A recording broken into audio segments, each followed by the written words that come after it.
ناظرین، اگر اسماعیل ہنیہ کو اسرائیل نے قتل کیا تھا تو یہاں پہ چند سوالات کھڑے ہوتے ہیں۔ اسرائیل سے قریب 2000 کلومیٹر دور یہ آپریشن کیسے انجام دیا گیا؟ اسماعیل ہنیہ کو اتنے الگ انداز میں کیوں ختم کیا گیا؟ ایران میں تو صرف یہ مہمان بن کر آئے تھے، ویسے زیادہ تر یہ ایجپٹ، قطر یا ترکی میں رہتے تھے، تو پھر ان کو ایران میں ہی کیوں ٹارگٹ کیا گیا؟ حسنین احمد یوٹیوب چینل پر آپ کو ویلکم۔ ویڈیو پسند آنے کی صورت میں ویڈیو کو لائک اور چینل کو سبسکرائب کرنا مت بھولیے گا۔ اسرائیلی ایجنسی موساد کے چند ٹارگیٹڈ آپریشنز پہ نظر دوڑائی جائے تو اس میں ایک چیز بہت کامن ہے: خوف۔ جی ہاں، چاہے ایڈولف ایچمن کی سزائے موت ہو، سیریا میں نیوکلیئر ری ایکٹرز پہ بمباری، ایران کے سائنسدانوں کا قتل، یا پھر لبنان میں حزب اللہ کے 3000 پیجرز ڈیوائسز کا ایک ساتھ پھٹ جانا۔ پیجرز ڈیوائسز پہ میری ڈیٹیل ویڈیو بھی آپ دیکھ سکتے ہیں، جس کا لنک ڈسکرپشن میں موجود ہے۔ ان سب حملوں کا مقصد اسرائیل کے دشمنوں کو پیغام دینا ہے کہ وہ چاہے کہیں بھی ہوں، موساد سے بچ نہیں سکتے۔ اسماعیل ہنیہ جو اسرائیل کی ہٹ لسٹ میں شمار ہوتے تھے، قریب 10 سالوں سے وہ قطر میں رہ رہے تھے۔ صرف یہی نہیں بلکہ حماس کے اور لیڈرز بھی قطر میں آزاد رہتے ہیں۔ مزے کی بات یہ ہے کہ قطر میں اسرائیل کے علاوہ امریکن آرمی بھی موجود ہے۔ وہاں حماس کے لوگ چھپ کر نہیں رہتے، یہاں تک کہ حماس کے ہیڈ کوارٹر بھی قطر میں موجود ہے۔ اسماعیل ہنیہ نے بھی قطر میں کئی سال گزارے، لیکن ان پر ایک بھی حملہ نہیں ہوا۔ ناظرین، بات ہے 31 جولائی 2024 کی۔ رات کے قریب 2 بجے ایران کے کیپٹل تہران میں پریزیڈنٹ پیلس کے کمپاؤنڈ کے اندر ایک زوردار دھماکہ سنا جاتا ہے۔ نہ ہی یہ کوئی معمولی دن تھا اور نہ ہی جہاں دھماکہ ہوا کوئی عام لوکیشن۔ دن معمولی اس وجہ سے نہیں تھا کیونکہ یہ ایران کے نئے پریزیڈنٹ مسعود پزشکیان کی اوتھ ٹیکنگ سرمنی کا دوسرا دن تھا۔ اس ہرے بھرے کمپاؤنڈ میں جہاں مختلف رائل پیلس دیکھے جا سکتے ہیں، اس کے کنارے پر یہ 5 سٹوری بلڈنگ ہے جہاں ایران کے اسٹیٹ گیسٹ آ کر ٹھہرتے ہیں، اور اسی بلڈنگ کے 3rd فلور پر یہ دھماکہ ہوا تھا۔ اس دن اس گیسٹ ہاؤس میں کوئی عام شخص نہیں بلکہ فلسطین کے فارمر پرائم منسٹر اور حماس کے لیڈر اسماعیل ہنیہ موجود تھے۔ یہ ایک ہائی پروفائل مرڈر تھا۔ حماس کے لیڈر اسماعیل ہنیہ کو اسیسینیٹ کرنے کے پیچھے اسرائیل کی ایجنسی موساد کا ہاتھ بتایا گیا ہے، لیکن ہمیشہ کی طرح اسرائیل اور موساد نے اس پر کوئی بیان نہیں دیا۔ حماس کے لیڈر کو ایرانین پریزیڈنٹ کے کمپاؤنڈ کے اندر تب ختم کیا گیا جب وہ ایرانی ریولوشنری گارڈ کی پروٹیکشن میں تھے، اور وہ بھی ایک اسٹیٹ گیسٹ کے طور پر۔ لیکن آخر کیوں ان کو ایران میں ہی ٹارگیٹ کیا گیا بجائے قطر کے؟ تو یہ اتنا آسان نہیں ہے جتنا ہم سوچ رہے ہیں، بلکہ حقیقت اس کے بالکل برعکس ہے۔ اس کی وجہ جاننے کے لیے ہمیں 14 سال پیچھے جانا ہوگا، جب اسرائیلی ایجنٹس جو موساد سے تعلق رکھتے تھے ان سے بہت بڑا بلنڈر ہوا، ایک ایسا بلنڈر جس نے موساد کی ریپوٹیشن کو ٹھیک ٹھاک نقصان پہنچایا۔ 2010 میں حماس کے لاجسٹکس آفیسر محمود عبدالرؤف المبوغ کو ختم کرنے کے لیے موساد نے ایک آپریشن پلان کیا۔ موساد کی نظر میں محمود کی ڈیوٹی ایران سے ویپنز خرید کر غزہ اسٹرپ تک پہنچانے کی تھی، اور ان کا یہ بھی ماننا تھا کہ محمود نے پاسٹ میں اسرائیلی سولجرز کو مارا ہے۔ خیر، اس آپریشن کا نام پلازما سکرین رکھا گیا اور یہ دبئی میں انجام دیا جانا تھا۔ موساد کے 20 ایجنٹس نے اس آپریشن میں حصہ لیا، جن کو بھیس بدل کر دبئی پہنچنا تھا۔ مسئلہ یہ تھا کہ اس وقت 24 کنٹریز ایسی تھیں جو اسرائیلی پاسپورٹ کو نہیں مانتی تھیں، جن میں دبئی بھی شامل تھا۔ لہٰذا ان 20 ایجنٹس کو کسی فارن پاسپورٹ پر دبئی بھیجنا تھا، لیکن یہ فورن پاسپورٹس کہاں سے ارینج کیے گئے؟ اس کے لیے اسرائیل میں ایک سسٹم بنا ہوا تھا۔ اسرائیل میں ہی جن لوگوں کی ڈوئل نیشنلٹی تھی، یعنی کہ ایک پاسپورٹ اسرائیل تو دوسرا برٹش، امریکن یا آسٹریلیا کا، تو ان لوگوں کو شارٹ لسٹ کیا جاتا ہے، اور ان کے پاس ایک آفیسر جاتا تھا، ان سے پوچھتا تھا کہ کیا ان کو حال ہی میں اپنے سیکنڈ پاسپورٹ پہ ٹریول کرنا ہے یا نہیں۔ اگر کوئی کہتا نہیں تو ان کو کہا جاتا کہ کیا وہ ملک کی سلامتی یعنی اسرائیل کی سلامتی کے لیے اپنے پاسپورٹ ڈیٹیلز استعمال کرنے کے لیے دے سکتے ہیں، اور جواب میں اکثر لوگ منع نہیں کرتے تھے۔ آپریشن پلازما سکرین کے لیے موساد کو 20 فورن پاسپورٹ ڈیٹیلز چاہیے تھی، یعنی ان پاسپورٹس پہ نام کسی اور کا ہوگا اور تصویر موساد کی ایجنٹ کی۔ ان فیک پاسپورٹس پہ ایک سے زیادہ بار ٹریول کرنا بھی کافی رسکی ہو سکتا ہے، لہٰذا ان کو پہلی بار میں ہی دبئی جا کر حماس کے لاجسٹکس آفیسر کو ختم کرنا بہت ضروری تھا، پر ایسا ہو نہیں سکا۔ پہلے وزٹ میں انہوں نے محمود کو دبئی میں ہی فالو کیا اور اس کی نقل و حرکت پر کڑی نظر رکھی، لیکن اس سے پہلے کہ ایجنٹس کچھ کرتے محمود دبئی سے چلے گئے۔ دوسرے وزٹ میں ایجنٹس کو سیم پاسپورٹس پہ ہی دبئی آنا پڑا اور وہ محمود کا پیچھا کرتے کرتے اس کی کافی میں زہر پھینکنے میں کامیاب ہو گئے، پر محمود کی موت نہ ہو سکی۔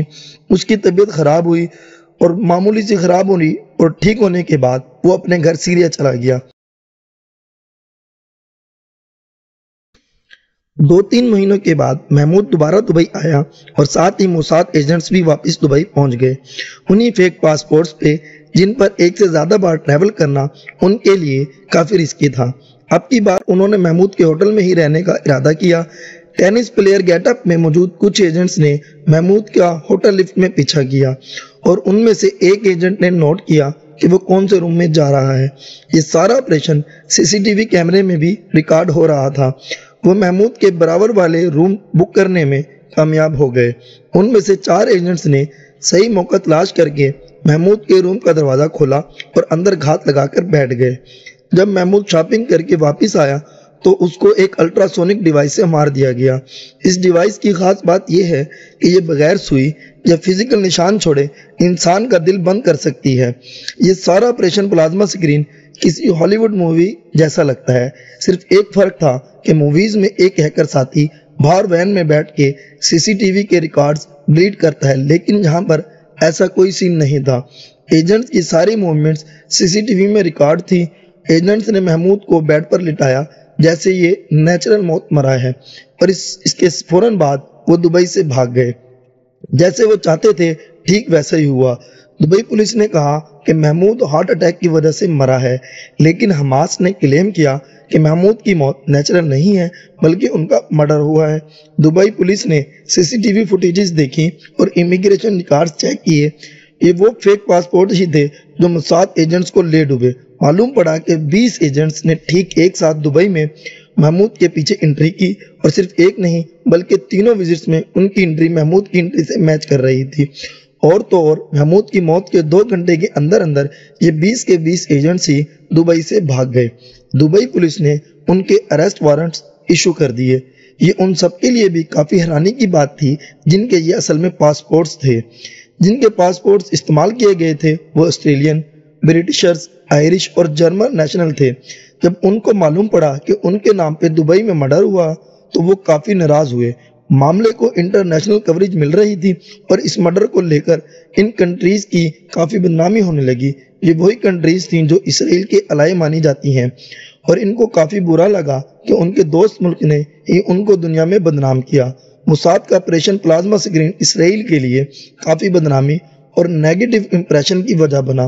اسرائیل جو اصل میں اپنے الائی کے دم پر ہی میڈل ایسٹ میں موجود ہے، اس نے اپنے الائی کا ہی بھروسہ توڑا تھا۔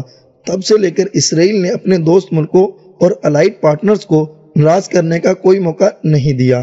یہی وجہ ہے کہ حماس کا ہیڈ کوارٹر بھی قطر میں موجود ہے، کیونکہ قطر US کا الائی ہونے کے ساتھ ساتھ حماس کا حامی اور سپورٹر بھی ہے۔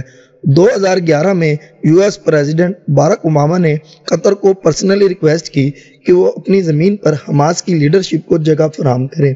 اس وقت US حماس کے ساتھ نیگوسیشن کرنا چاہتی تھی اور یہ کام قطر میں کرنا زیادہ آسان تھا بنسبت ایران کے۔ یہی وجہ ہے کہ اسرائیل کے لیے حماس لیڈرز کو قطر میں ٹارگٹ کرنا ناممکن ہے، لیکن جب حماس کے لیڈرز قطر میں نہیں ہوتے تو وہ ترکی یا ایجپٹ یا ایران میں ہوتے ہیں۔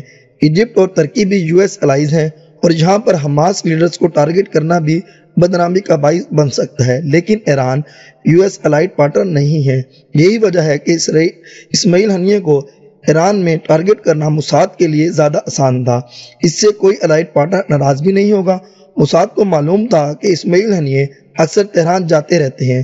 ان کو یہ بھی انفارمیشن تھی کہ جب بھی وہ ایران جاتے ہیں تو اسٹیٹ گیسٹ کے طور پر پریزیڈنشل پیلس کے کمپاؤنڈ میں موجود گیسٹ ہاؤس میں رہتے ہیں، پر ان کو یہ معلوم نہیں تھا کہ اگلی بار ہنیے ایران کب جائیں گے۔ اسی دوران ایک واقعہ ہوا جو اسماعیل ہنیے کو ایران بلانے کے لیے کافی تھا۔ آپ کو یاد ہوگا کہ کچھ عرصے پہلے ایران میں ایک ہیلی کاپٹر کریش ہوا تھا۔